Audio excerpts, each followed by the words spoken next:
كانوا لا يبصرون إن الله لا يظلم الناس شيئا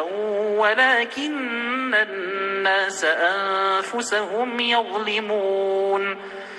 ويوم نحشرهم كأن لم يلبثوا إلا ساعة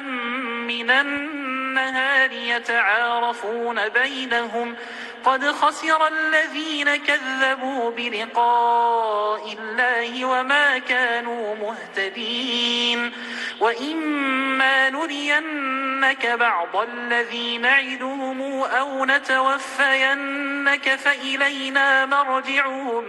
فإلينا مرجعهم ثم الله شهيد على ما يفعلون ولكل أمة رسول فإذا جاء رسولهم قضي بينهم بالقسط وهم لا يظلمون ويقولون متى هذا الوعد إن كنتم صادقين